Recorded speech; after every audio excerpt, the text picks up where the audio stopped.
अस्सलाम वालेकुम। ये हमारा लेक्चर नंबर 3 है। इस लेक्चर के अंदर हम एक्सरसाइज 1.1 ऑफ क्लास 10 को सॉल्व करेंगे। तो लेक्चर को स्टार्ट करते हैं हम। हमारे पास फर्स्ट क्वेश्चन है, write down the methods to solve quadratic equations. ये बहुत ही ज़्यादा इंपॉर्टेंट शॉर्ट क्वेश्चन है, अक्सर पेपर में इसके बारे में पूछा जाता है। तो इसका जो आंसर है वो हम लिख लेते हैं। उसने क्वेश्चन में कहा है कि write down the methods to solve a quadratic equation. हम सबको पता है क्वाड्रेटिक इक्वेशन कैसी होती है। Quadratic equation ax² plus bx plus c equals to 0 होती है। अब इसके अंदर ये जो x की वैल्यू होती है इसको हमने फाइंड करना होता है। अब इस x की वैल्यू को फाइंड करने के लिए हमें इस क्वाड्रेटिक इक्वेशन को सोल्व करना पड़ता है और सोल्व करने के बाद हमारे पास इस x की वैल्यू आती है। अब इस x की वैल्यू को फाइंड करने के लिए हम 3 मेथड से जो क्वाड्रेटिक इक्वेशन है उसको सोल्व कर सकते हैं। हम उन 3 मेथड्स को यहाँ पे लिख देंगे। We will write there are 3 methods to solve a quadratic equation. अब वो कौन कौन से हैं उनको हम राइट डाउन कर लेते हैं।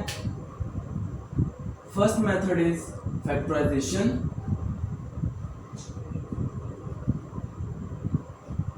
Second method is by completing square,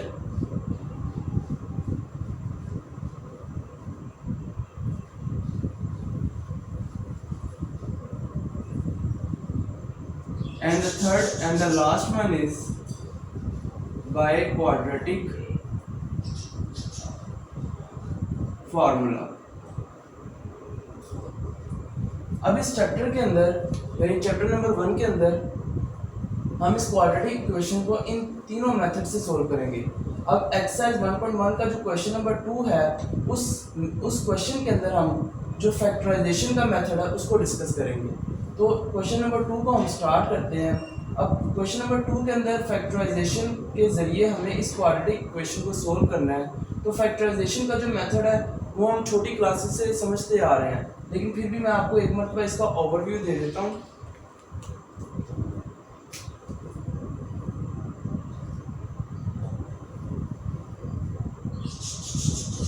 अब फैक्टराइजेशन के अंदर हम क्या करते हैं, फैक्टराइजेशन के अंदर हम सिंपली ये करते हैं कि जो फर्स्ट वाली टर्म होती है, फर्स्ट वाली टर्म इसको पकड़ते हैं और लास्ट वाली टर्म के साथ जाकर इसको मल्टीप्लाई कर देते हैं। ये स्टेप 1 है हमारा। स्टेप 1 में हमने क्या करना है, multiplication of first and last term. First and last term की हमने मल्टीप्लिकेशन करनी है। अब जब हम इनको मल्टीप्लाई करेंगे तो हमारे पास क्या बनेगा, 20x²। अब ये जो 20x² फर्स्ट स्टेप के अंदर बना है, अब हमने सेकंड स्टेप में हमने क्या करना है, सेकंड स्टेप में हमने इस 20x² के लिए, इस 20x² के लिए दो नंबर्स फाइंड करने हैं।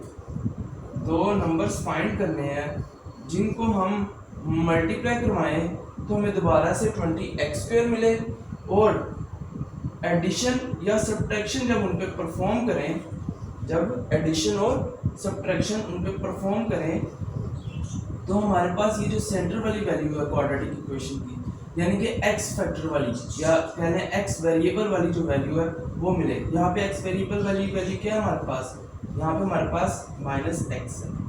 अब सेकंड स्टेप में हमने ऐसे दो फैक्टर्स ढूंढने हैं जिनका डिफरेंस -x हो, या फिर उनको ऐड करने से -x बने, या फिर उनको सब्ट्रैक्ट करने से -x बने, और दूसरा ये कि उनको मल्टीप्लाई करने पर 20x² मिले। अब यहाँ पे जो दो नंबर्स हमें मिलते हैं वो हैं -5x एंड +4x। अब -5x और +4x होंगे, -5x + 4x होगा तो हमारे पास -x मिलता है। और जब हम इन्हीं दोनों को आपस में मल्टीप्लाई करेंगे, यानी -5x मल्टीप्लाई बाय +4x, तो -5x प्लस 4x मल्टी, तो हमें आंसर में क्या मिलता है, हमें 20 5 4 20 x multiply by x square और साथ में ये माइनस, क्योंकि यहाँ 20 के साथ ये माइनस का साइन है इसलिए यहाँ पे भी माइनस आएगा। तो फैक्टराइजेशन हमें पता लग गया कि फैक्टराइजेशन के दो स्टेप्स हैं। फर्स्ट स्टेप क्या है, फर्स्ट स्टेप में हमने फर्स्ट एंड लास्ट टर्म को मल्टीप्लाई कराना है, हमें एक टर्म मिलेगी।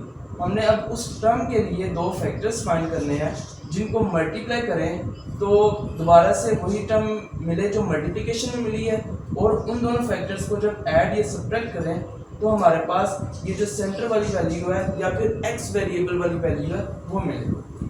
ठीक है, तो इस क्वेश्चन का जो फैक्टर्स हैं वो तो हमने फाइंड कर लिए हैं। अब इसके बाकी के सॉल्यूशन की तरफ हम चलते हैं। तो अब हम इसका सॉल्यूशन लिख लेते हैं। अब सॉल्यूशन में हम पहले क्वेश्चन को एज इट इज कॉपी कर लेंगे आंसर के अंदर। अब उसी फैक्टराइजेशन के मेथड के जरिए हम इसके फैक्टर्स को फाइंड करेंगे। तो इसके फैक्टर्स हमने पीछे फाइंड कर दिए हुए थे। एक फैक्टर था -5x और दूसरा फैक्टर था +4x। अब -5x और +4x इनको जब हम आपस में ऑपरेट करवाते हैं या फिर कह लें जब हम इनको आपस में सम करते हैं तो हमारे पास क्या मिलेगा, -x। यानी इसका मतलब है कि हम -x की जगह -5x और +4x को पुट कर सकते हैं। तो अब हम इस नेक्स्ट स्टेप के अंदर यही काम करेंगे। यहाँ पे -x पड़ा हुआ है, इस -x की जगह पे हम -5x +4x पुट करेंगे और आगे -20 एज इट इज नीचे आ जाएगा और इक्वल टू 0। होपफुली आपको ये स्टेप समझ में आ गया होगा। सबसे पहले हमने फैक्टराइजेशन की, वो हमने पहले समझ लिया था कि किस तरह फैक्टराइजेशन होगी। उन फैक्टराइजेशन के मेथड के जरिए हमने क्या फाइंड किया, फैक्टर्स। अब फैक्टर्स फाइंड कर लिए हैं। अब नेक्स्ट स्टेप क्या होगा, नेक्स्ट स्टेप में हम इन फैक्टर्स को ये जो सेंटर वाली वैल्यू है यानी एक्स वेरिएबल वाली वैल्यू इसकी जगह पे पुट कर देंगे। बाकी जो वेरिएबल्स हैं या कॉन्स्टेंट्स हैं वो अपनी जगह पे रहेंगे। अब इसके बाद अब इन दोनों को हम अलग से सॉल्व करेंगे और इन दोनों को हम अलग से सॉल्व करेंगे। अब इन दोनों के अंदर देखें, इन दोनों के अंदर आपको x कॉमन मिलेगा। यहाँ पे भी x है और यहाँ पे भी x है, तो यहाँ पे x को हम कॉमन ले लेते हैं। यहाँ पे क्या बचेगा, x माइनस यहाँ पे क्या बचेगा 5 प्लस। अब इन दोनों के अंदर देखें, इन दोनों में क्या कॉमन आ रहा है 4, तो यहाँ पे क्या बचेगा x माइनस 4 5 20 होता है, 4 कॉमन आ गया, पीछे क्या बचेगा 5 इक्वल्स टू 0। अब यहाँ पे देखें, यहाँ पे भी x माइनस 5 पड़ा हुआ है और यहाँ पे भी x माइनस 5 पड़ा हुआ है, तो यहाँ पे x माइनस 5 को हम कॉमन ले लेंगे। फिर यहाँ पे क्या बचेगा x प्लस यहाँ पे क्या बचेगा 4 इक्वल्स टू 0। या इसको आसान तरीके से हम ये भी कहते हैं कि x माइनस 5 दो मरतबा है, उसको एक मरतबा लिख देंगे और यहाँ पे x और +4 इसको इकट्ठा करके लिखते हैं। ठीक है, अब हमने क्या करना है, हमने x माइनस 5 को इक्वल टू 0 अलग से रखना है और x प्लस 4 को इक्वल्स टू 0 अलग से रखना है। तो x minus 5 equals to 0 and x plus 4 equals to 0। x equals to -5 है, उधर जाके +5 हो जाएगा और x यहाँ +4 है, उधर जाके -4 हो जाएगा। और ये हमारे पास इसका आ गया सॉल्यूशन सेट। सॉल्यूशन सेट में हमें एक 5 मिला फैक्टर और एक -4 मिला फैक्टर, और ये हमारे पास इस क्वाड्रेटिक इक्वेशन का सॉल्यूशन आ गया। और अब हमने इसका क्या कर दिया, हमने इसको सॉल्व कर दिया by factorisation, and that's our last answer. इसके बाद अब हम क्वेश्चन नंबर 2 की तरफ चलते हैं। अब क्वेश्चन नंबर 2 के अंदर देखें, क्वेश्चन नंबर 1 में हमें क्वाड्रेटिक इक्वेशन की स्टैंडर्ड फॉर्म ऑलरेडी दे दी गई थी, लेकिन क्वेश्चन नंबर 2 के अंदर हमारे पास जो क्वाड्रेटिक इक्वेशन है वो स्टैंडर्ड फॉर्म में नहीं पड़ी हुई, तो हमें सबसे पहले इसको स्टैंडर्ड फॉर्म में लाना पड़ेगा। स्टैंडर्ड फॉर्म में लाने के बाद हम इसके ऊपर ये वाली फैक्टराइजेशन परफॉर्म कर देंगे। तो सॉल्यूशन की तरफ हम चलते हैं। सॉल्यूशन में पहले क्वेश्चन को एज इट इज कॉपी कर लेंगे। अब इसको सोल्व कर लेते हैं। 3y², अब ब्रैकेट का मतलब क्या है, मल्टीप्लाई, तो y अंदर जाके इन दोनों से मल्टीप्लाई होगा, y multiply by y², y multiply by 5 minus 5y। अब ये दोनों की दोनों वैल्यूज इक्वल की दूसरी तरफ पे जाएंगी। 3y², ये +y² है, इधर आके -y² हो जाएगा, और ये -5y है, इधर आके +5y हो जाएगा, और इधर कुछ भी नहीं बचा, तो यहाँ पे 0 बचेगा। अब 3y² माइनस y² हमारे पास क्या बचेगा 2y² plus 5y equals to 0। अब इन दोनों में देखें y कॉमन आ रहा है हमारे पास, तो y को कॉमन ले लेते हैं। यहाँ पे क्या बचेगा 2y और यहाँ पे प्लस और 5y में से y कॉमन ले लिया तो क्या बचेगा 5 इक्वल्स टू 0। अब ये देखें एक फैक्टर ये है हमारे पास और एक फैक्टर ये है। अब इसको इक्वल टू 0 अलग से लेंगे और इसको इक्वल टू 0 अलग से लेंगे तो y equals to 0 and 2y plus 5 equals to 0। यहाँ पे y की वैल्यू ऑलरेडी हमें मिल गई है y इक्वल्स टू 0, तो इसको सॉल्व करने की जरूरत नहीं है। यहाँ पे y की वैल्यू नहीं मिली तो यहाँ पे इसको पहले हम सॉल्व करते हैं y की वैल्यू को फाइंड करने के लिए। तो 2y इक्वल्स टू प्लस 5 है, इधर जाके माइनस 5 हो जाएगा। 2y से मल्टीप्लाई हो रहा है, उधर जाके डिवाइड हो जाएगा तो -5 डिवाइड बाय 2। ये हमारे पास दूसरे y का भी आंसर आ गया। अब इसका सॉल्यूशन सेट लिख लेते हैं हम। सॉल्यूशन सेट देखें हमारे पास क्या मिला है 0 एंड -5/2, तो ये हमारे पास इसका आंसर आ गया। अब इसके बाद हम नेक्स्ट क्वेश्चन की तरफ चलते हैं, क्वेश्चन नंबर 3 की तरफ। अब ये भी देखेंगे हमारे पास स्टैंडर्ड फॉर्म में नहीं है तो इसको पहले हम स्टैंडर्ड फॉर्म में कन्वर्ट करेंगे। तो सॉल्यूशन पहले क्वेश्चन को एज इट इज नीचे कॉपी करेंगे।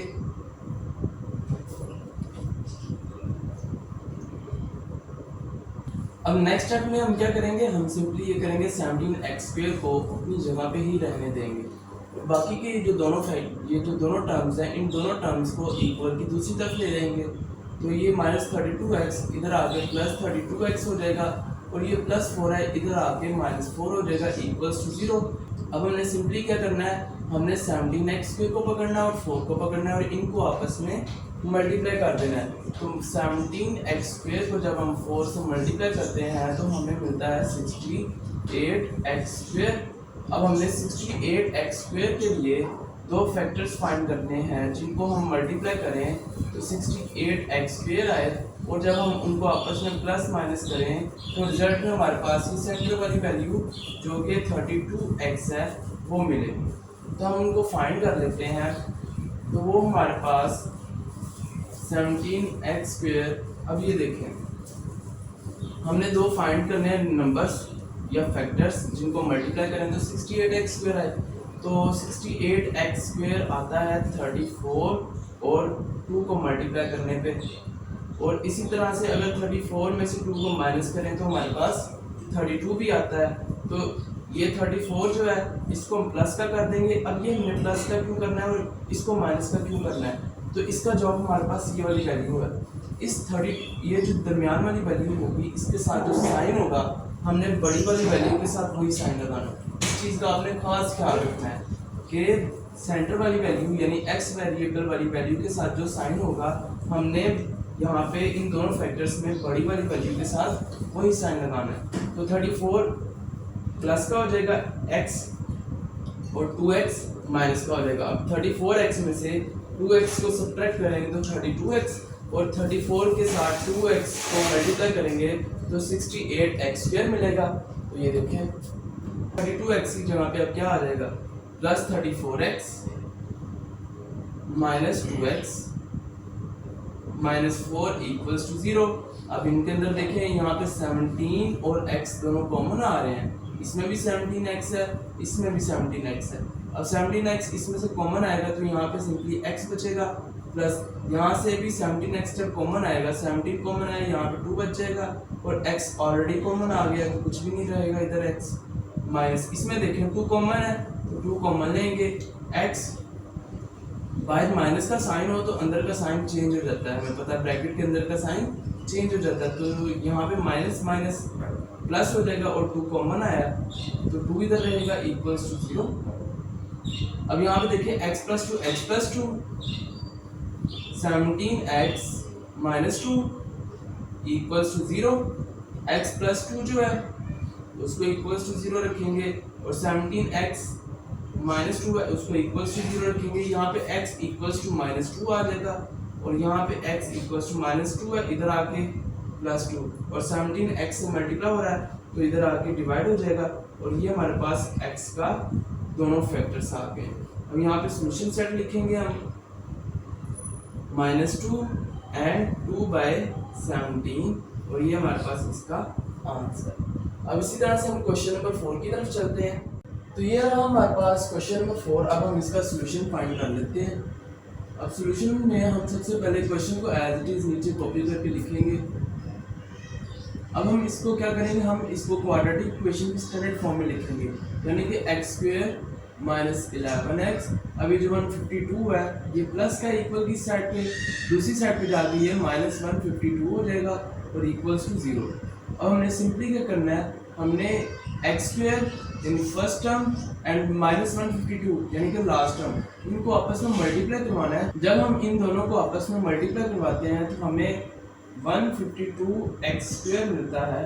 अब हमने माइनस 152 एक्स स्क्वायर मिलता है। अब हमने इन दोनों को मल्टीप्लाई करवाने के बाद ये जो नंबर मिला है, हमने इस नंबर के लिए दो फैक्टर्स फाइंड करने हैं, जिनको मल्टीप्लाई करें तो माइनस 152 एक्स स्क्वायर आए और प्लस माइनस करें तो सेंटर वाली वैल्यू यानी कि माइनस 11x मिले।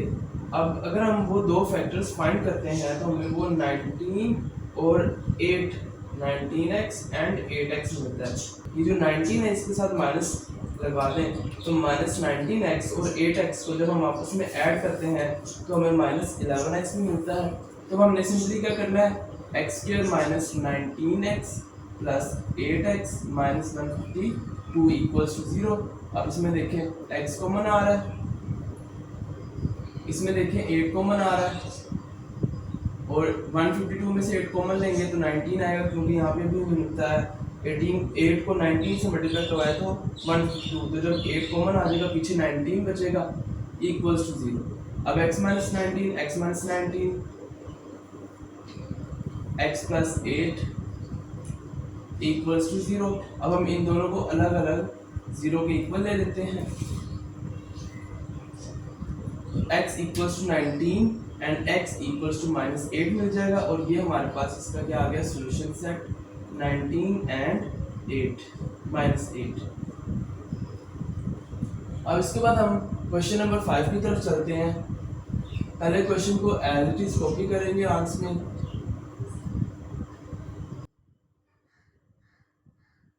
अब देखें ये जो क्वाड्रेटिक इक्वेशन है ये अपनी स्टैंडर्ड फॉर्म में नहीं है, तो हम क्या करेंगे, सबसे पहले इसको इसकी स्टैंडर्ड फॉर्म में लिखेंगे। उसके लिए हमें इसको सोल्व करना पड़ेगा। तो ये देखें ये दोनों फ्रैक्शंस हैं जिनमें प्लस का साइन है, तो हम क्या करेंगे, इनको आपस में एलसीएम के जरिए सोल्व कर लेंगे। तो एलसीएम में क्या होता है, ये दोनों टर्म्स नीचे वाली एज इट इज आ जाएंगी। अब क्या करेंगे, जो सेम टर्म्स होंगी उनको कैंसिल करेंगे और जो कैंसिल नहीं हो रही उस टर्म को ऊपर वाली टर्म से मल्टीप्लाई करा देंगे। तो x सेम है, कैंसिल हो जाएंगे, 1 प्लस एक्स जाके x प्लस 1 से मल्टीप्लाई हो जाएगी, प्लस 1 प्लस एक्स सेम है, तो ये वाला x जाके ऊपर वाले x से मल्टीप्लाई हो जाएगा इक्वल्स टू 25/12। अब इसको सोल्व कर लेते हैं। x multiply by 1 x multiply by x तो x square, 1 multiply by 1 multiply by x तो x plus x square divided by x 1 से मल्टीप्लाई होगा तो x और x से मल्टीप्लाई होगा तो x square equals to 25/12। x square plus x square 2x square, x plus x 2x plus 1 divided by x plus x square equals to 25/12। अब यहाँ पे देखें, यहाँ पे हमें क्या नजर आ रहा है, यहाँ पे हम क्या करेंगे, हम सिंपली क्रॉस मल्टीप्लिकेशन कर देंगे, ठीक है। तो 12 को जाकर हम इस इक्वेशन से मल्टीप्लाई करेंगे और इस इक्वेशन को 25 से, तो 12 into 2x square plus 2x plus 1 equals to 25। अब ये इक्वेशन जाके इधर मल्टीप्लाई हो जाएगी x प्लस x स्क्वायर। अब 12 जब 2x स्क्वायर से मल्टीप्लाई होता है तो 24x स्क्वायर आता है। 12 जब 2 से मल्टीप्लाई होगा तो 24x मिलेगा और 12 जब 1 से मल्टीप्लाई होगा तो 12 और 25x से मल्टीप्लाई होगा तो 25x मिलेगा और 25x स्क्वायर से मल्टीप्लाई होगा तो 25x स्क्वायर मिल जाएगा, ठीक है। अब हमने क्या करना है, हमने इन तमाम टर्म्स को एक तरफ करना है। अब ये देखिए यहाँ पे 25x स्क्वायर बड़ी वैल्यू है और ये 24x स्क्वायर छोटी वाली है, तो हम क्या करेंगे, हम इस छोटी वाली वैल्यू को उठा के इन यानी कि इन तमाम वैल्यूज को उठा के इक्वल की दूसरी साइड पे ले आएंगे तो हमें क्या मिलता है 25x² साथ अरेंज कर लेते हैं x² पहले फिर x फिर कांस्टेंट तो 25x² 24x² प्लस का है इधर आगे माइनस का हो जाएगा फिर 25x फिर 24x प्लस का है इधर जाके माइनस का हो जाएगा प्लस 12 इधर जाके माइनस 12 हो जाएगा सारी टर्म्स इधर आ गई तो इधर क्या बचेगा 0 तो 25x² माइनस 24 सिर्फ x² बचा 25x minus 24 plus x minus 12 अब ये हमारे पास आ गया standard form of quadratic equation अब हमने इसको फैक्टराइज के जरिए सॉल्व करना है तो x² को माइनस 12 से मल्टीप्लाई करवाएंगे तो माइनस 12x² मिलेगा अब दो फैक्टर्स फाइंड करने हैं वो दो फैक्टर्स कौन से होंगे जिनको मल्टीप्लाई करें तो माइनस 12x² मिले और प्लस माइनस करें तो ये सेंटर वाली वैल्यू यानी कि x मिले तो वो 4 तो माइनस 4x और प्लस सॉरी तो वो प्लस 4x और माइनस 3x है 4x को 3x से मल्टीप्लाई करवाएंगे माइनस 12x² 4x में माइनस 3x करेंगे तो हमारे पास x मिलेगा तो ये अब हम क्या करेंगे x² x की जगह पे plus 4x minus 3x minus 12 equals to 0 अब इन दोनों में देखिए x कॉमन आ रहा है तो x कॉमन लिया 8x बचा प्लस 4 माइनस इन दोनों में देखें 3 कॉमन आ रहा है x और बाहर माइनस का साइन है तो माइनस माइनस प्लस यहाँ पे 3 कॉमन लिया तो 3 के बाद यहाँ पे क्या बचेगा 4 equals to 0 x plus 4 x minus 3 equals to 0 x plus 4 equals to 0 and x minus 3 equals to 0 so x equals to minus 4 and x equals to ये minus 3 इधर आके plus 3 हो जाएगा तो solution set हमें मिल गया है वो क्या minus 4 and plus 3 and that's our final answer okay अब इसके बाद हम क्वेश्चन नंबर 6 की तरफ चलेंगे इसका solution लिख लेते हैं पहले क्वेश्चन को एज इट इज नीचे उतारेंगे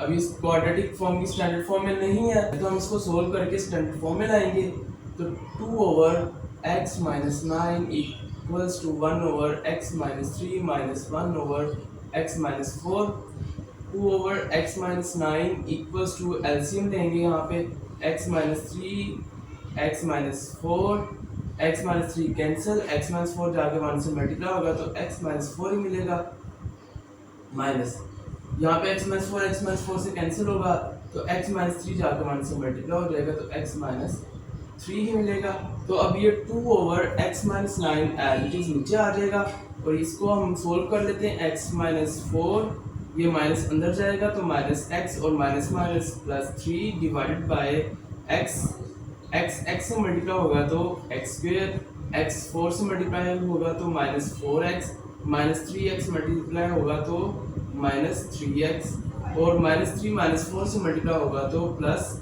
12 आ जाएगा हमारे पास अब नेक्स्ट हम क्या करेंगे हम इसको एज इट इज नीचे उतार लेंगे इक्वल्स टू यहाँ पे देखिए x minus x cancel minus 4 plus 3 minus 1 divided by x² minus 4x minus 3x minus 7x plus 12 अब क्रॉस मल्टीप्लिकेशन करवा देंगे हम 2 into x² minus 7x plus 12 equals to minus 1 into x minus 9 2x² से multiply होगा तो 2x², 2 minus 7 से multiply होगा तो माइनस 14, 2 12 से मल्टीप्लाई होगा तो 24 इक्वल्स टू माइनस x और माइनस माइनस प्लस 1 9 से मल्टीप्लाई होगा तो 9 अब इन दोनों टर्म्स को उठा के इक्वल की दूसरी तरफ ले 2x² माइनस 14x प्लस 24 ये माइनस x है इधर आके प्लस x हो जाएगा प्लस 9 है इधर आके माइनस 9 हो जाएगा और equals to 0 2x² as it is रहेगा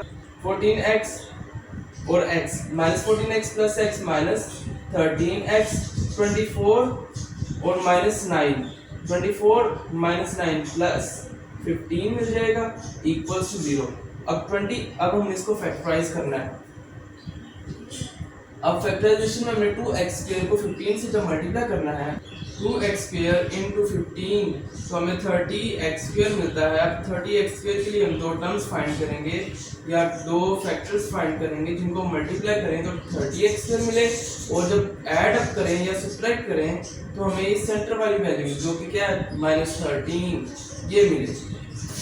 तो अब वो दोनों फैक्टर्स कौन से हैं, अब हम उन फैक्टर्स को फाइंड करेंगे। अब ये देखें दो नंबर जिनको मल्टीप्लाई करने पे 30x² मिले, तो एक 10 है और एक 3 है। 10 को 3 से मल्टीप्लाई करेंगे 30 मिल जाएगा, और जब 10 में 3 ऐड करेंगे तो -13 मिलेगा। तो इनको ऐड करने के लिए हम क्या करेंगे, यहाँ पे भी माइनस का साइन डालेंगे और यहाँ पे भी माइनस का साइन डालेंगे। अब हम यहाँ पे इन दोनों फैक्टर्स को उठाएंगे और यहाँ 13x की जगह पे पुट कर देंगे, तो 2x² माइनस 13x की जगह पे -10x एंड -3x आ जाएगा, और साथ में +15 इक्वल्स टू 0। अब इन दोनों में देखें 2x कॉमन आ रहा है तो 2x को कॉमन लेंगे, x माइनस यहाँ पे क्या बचेगा 5, माइनस यहाँ पे देखें 3 कॉमन आ रहा है, x बचेगा इधर, और माइनस प्लस माइनस 15 में से 3 कॉमन आ गया, क्या बचेगा 5 इक्वल्स टू 0। x माइनस 5 और 2x माइनस 3 इक्वल्स टू 0। यहाँ पे अब हम x माइनस 5 को इक्वल्स टू 0 अलग से रखेंगे और 2x माइनस 3 इक्वल्स टू 0 अलग से रखेंगे, तो x इक्वल्स टू 5 मिल जाएगा, और यहाँ पे x इक्वल्स टू -3 उधर जाके +3 और 2x से मल्टीप्लाई हो रहा है तो इधर आके डिवाइड हो जाएगा। और ये हमारे पास x की 2 वैल्यूज आ गई हैं, और यही हमारा सॉल्यूशन सेट है 5 and 3/2। ये हमारे पास था क्वेश्चन नंबर 2, और अगर इससे रिलेटेड आपको कोई क्वेश्चन है तो आप कमेंट्स में पूछ सकते हैं। बहुत बहुत शुक्रिया, अल्लाह हाफिज़।